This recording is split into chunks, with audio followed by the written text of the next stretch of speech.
5 de la tarde, 25 minutos. Hay quienes dicen que entre las cosas que hoy va a anunciar el presidente de la Nación cuando presente el proyecto de presupuesto tiene que ver con algún tipo de recorte de los fondos previsionales, del esquema previsional de alguna manera. Hay que recordar que siempre, históricamente, es parte de los planes de ajuste del Fondo Monetario Internacional. ¿Qué hay que decir? Los recortes en discapacidad también estaban establecidos en papel en el acuerdo con el fondo que firmó el gobierno de Javier Milei. Razón por la cual, y sobre todo porque nos da la sensación que se va a apuntalar el tema moratorias, saludamos a Facundo Fernández Pastor, abogado previsional. Facundo, soy Pablo Caruso con todo el equipo de Que Vuelvan las Ideas en la 530. ¿Cómo estás? ¿Qué tal, Pablo? ¿Cómo te va? Gracias por atendernos, Facundo. Antes de meternos en la charla, vamos a jugar algo muy habitual en este tiempo, que es la reacción. Porque vamos a escuchar a De Pablo. De Pablo estuvo el fin de semana creo que con Joaquín Morezola, si no me equivoco, ¿no? Es asesor de Javier Milei y es asesor en términos económicos y soltó, muy liviano de cuerpo, lo que van a escuchar a continuación. En cada una de esos proyectos de ley hay jodas. ¿Por qué no metemos en el proyecto de ley la joda? Jubilaciones lo tengo clarísimo. Hay 10 millones de jubilados, de los cuales 6,5 aportamos, 3,5 no aportaron. ¿No podemos hacer un ajuste indexando a los que aportamos y diciéndole a los otros, déjense de joder? No. Entonces, los miércoles, ¿qué jubilados van los miércoles? Los que aportaron mucho, y después el gobierno K los jodió y le puso esos son los que aportaron. ¿Vos viste alguna vez un tipo que diga, mire, como a mí me regalaron la jubilación, no tengo derecho a... No. Entonces, ¿entendés lo que digo? Lo que digo es, y eso puede ser que ocurra en la discusión del presupuesto. En la discusión del presupuesto, ¿por qué no se ponen en cada rubro, diciendo, sacamos la joda, y con lo que queda al verdadero problema... Bien, escuchamos a De Pablo, asesor económico del presidente Javier Milei. ¿Por dónde querés empezar, Facundo? Primero, porque De Pablo creo que es un economista, y a los economistas les gustan los números. Sí. Entonces tendría que ir a ver los datos de ANSES. No son 10 millones de jubilados y 6 millones que no aportaron. Son mucho menos de 10 millones de jubilados. Y no son el 60% que no aportaron. Es menos. Claro, que vaya, vea los números y se va a dar cuenta que son casi 8 millones de jubilados y pensionados. No llegan a 10 millones. Igual, ¿qué tal? Buenas tardes, Mariano Hamilton. Igual es una discusión que no está buena encararla desde ahí, digamos, si aportaron o no aportaron, porque en realidad las moratorias previsionales se hacen para, en realidad, subsanar una injusticia. Es decir, mucha gente o que no le aportaron sus patronales, o que estuvieron en negro, o que trabajaron en la casa como cuidadoras, como amas de casa, o con lo que fuera. Digamos, ninguna de las personas que cobra jubilación no laburó, básicamente, y por eso la jubilación es solidaria, es un aporte solidario que hay. No, pero yo no, a ver, primero, no existe ningún jubilado que no haya aportado. Pero eso es otra discusión. Yo estaba contestando a lo que decía De Pablo.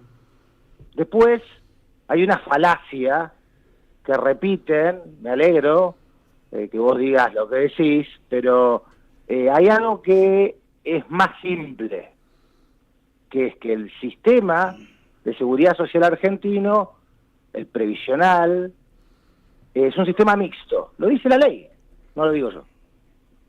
Por lo tanto, se sostiene por contribuciones, aportes e impuestos. Claro. El 51% del sistema previsional son impuestos. Por lo tanto, cuando una señora compraba una leche, pagaba IVA. Cuando cargaban nafta, pagaban el impuesto a los hidrocarburos. Cuando compraban un paquete de cigarrillos, pagaban el impuesto al tabaco. Todo eso va a la seguridad social. Todo eso va a financiar, por ejemplo, las jubilaciones de los jueces que no pagan impuestos a las ganancias. Entonces, antes de pagar una moratoria, que era una moratoria para que pagaran lo que debían los comerciantes, los profesionales y los empresarios, y ahí les parecía fantástica la moratoria, ahora cuando se transformó en una moratoria para que los pobres pudieran jubilarse, les pareció un dispendio populista inaceptable. Entonces pagaron 2 veces la jubilación. No es que la pagaron una vez, la pagaron primero a través de impuestos y después cancelando una moratoria para acceder al beneficio. Facundo, ¿qué significa lo de cancelaron la moratoria? Porque me parece que eso tampoco está muy claro o es parte de alguna trampa en la narrativa. A ver, la primer moratoria, el primer plan de inclusión jubilatoria, porque de eso se trata, es una modificación a una moratoria que había usado Cavallo para que empresarios, comerciantes y profesionales cancelaran su deuda con autónomos. Uh-huh. La primera, no sé si se acuerdan, que es del año 2004, había que ir pagando todas las cuotas y una vez que se terminaba de pagar, recién ahí se podía tramitar la jubilación. Luego se cambia para que se pague la primera cuota y el resto se la descuenten de la jubilación. Pero lo cierto es que es un plan por el cual se cancelan hasta 60 cuotas. Se está pagando una moratoria que en su momento era para que la pague el activo y lo que se hace es permitir que la pague alguien para acceder a un beneficio previsional.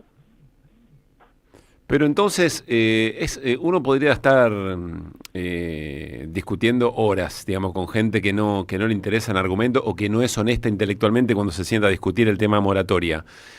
Pero cada vez le encuentro menos, estoy tratando de hacer un esfuerzo para ponerme en lugar de quienes critican tanto la moratoria, y no solo el gobierno, y no son solo de este espacio político. O sea, en definitiva, las personas que acceden a una moratoria la pagan. ¿Por qué siguen insistiendo en que no la pagan? Pero además, este mismo gobierno que no permitió que se extienda 2 años más la moratoria previsional en la ley bases, puso una moratoria para que los que pagan autónomos o monotributos cancelen deuda atrasada, que es exactamente lo mismo. Cancelar deuda atrasada, eso es la moratoria, o el formato de la moratoria. Es una moratoria. Que vos pagues deuda que debés. Y no estamos ni siquiera discutiendo lo que planteaba Mariano, que no es que el que laburó no quiso aportar. Porque yo escuché y ahora no recuerdo a qué funcionario decir que se hacían los vivos, y que no querían pagar, es decir, que podía, como si el laburante pudiera elegir no hacer el aporte, digamos.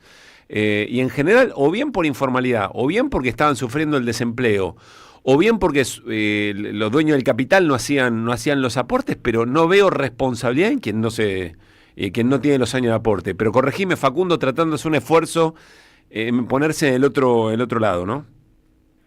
No, pero a ver, la cuestión es bastante simple. La informalidad laboral es una cuestión contra la que el Estado debería combatir. No es nunca el trabajador. El derecho laboral aparece para defender al trabajador, que es la parte más débil. Uh-huh. Por lo tanto, sobre todo a la mujer. Si hay una cosa que tuvo el primer plan de inclusión jubilatoria, es una cuestión de igualdad. Porque si te pones a pensar, la caída del plan de inclusión jubilatoria, el último, hace que 9 de cada 10 mujeres no vayan a poder jubilarse, contra 7 de cada 10 hombres. Por lo tanto, es una cuestión súper inequitativa contra la mujer esto.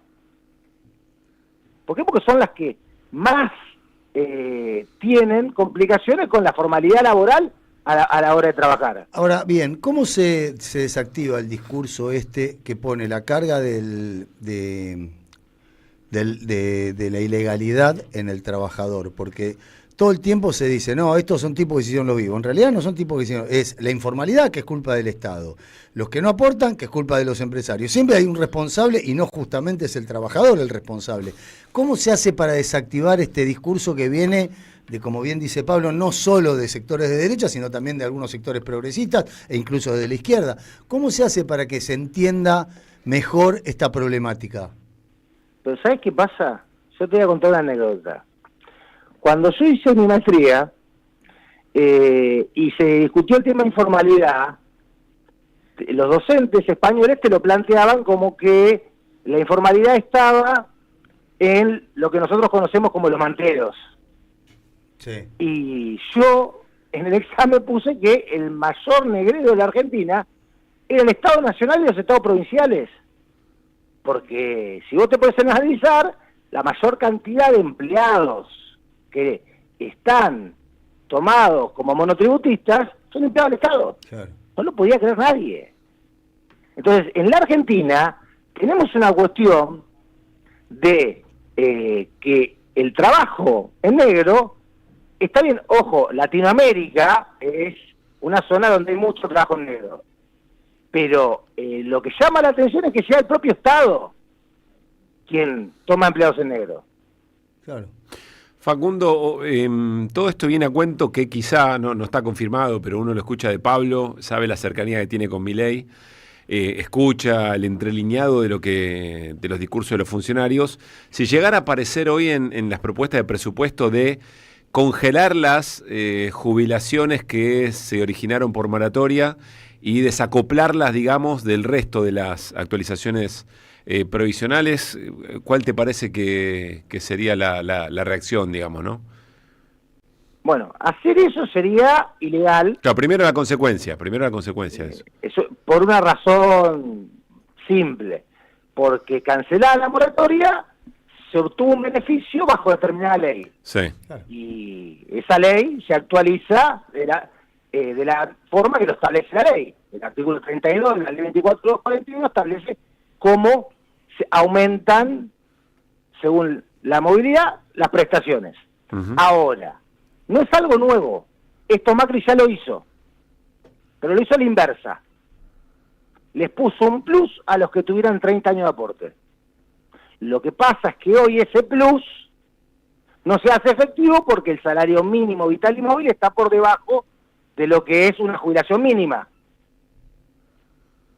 Claro. Te lo explico más claro. Macri creó jubilado de primera, de segunda y de tercera.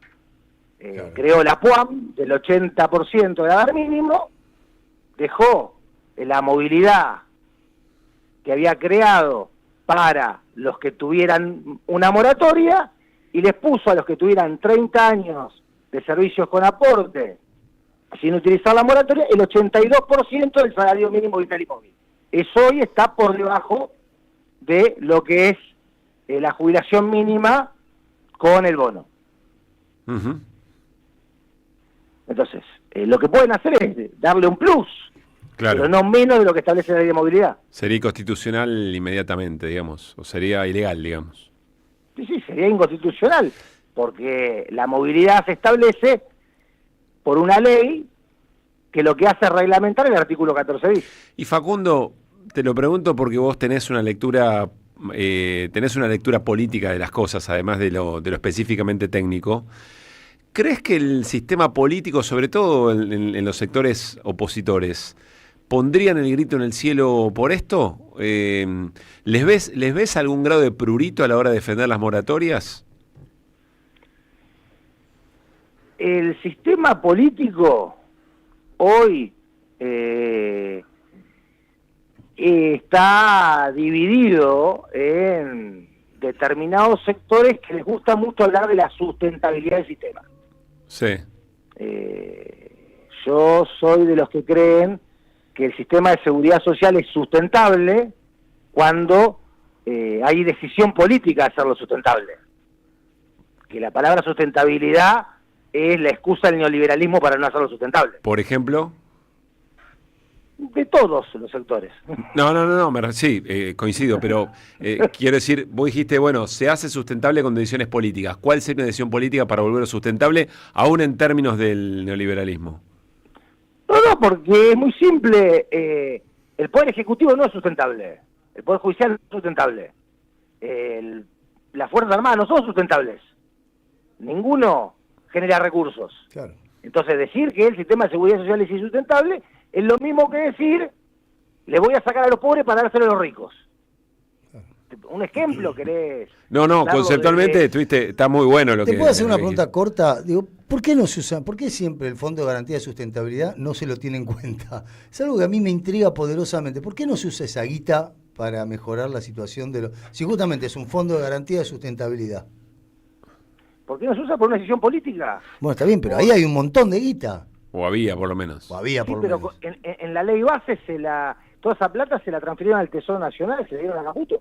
O sea, no quedó un mango en el Fondo de Garantía de Y Sustentabilidad. está en Punta Cana, digamos. Claro. Sí, Con la el plata está, pero la tiene Caputo para usarla para lo que quiera. Bueno, está bien. Está en Punta Cana, entre otras cosas, uno imagina, sosteniendo el tipo de cambio. Poder de daño Y de en estos su muchachos. momento, en la época de Macri, le votaron la ley de reparación histórica que le permitió gastársela en gastos corrientes.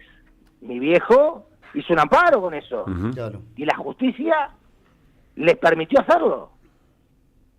Entonces, contaron con la complicidad de la justicia y la seguridad social. Facundo, quizá tengamos que volver a hablar en estos días. Cuando quieras. Te mandamos un abrazo grande. Un abrazo. Facundo Chau, chau. Fernández Pastor, abogado provisionalista, 541. Deja tu mensaje en nuestra línea de oyentes de WhatsApp. 11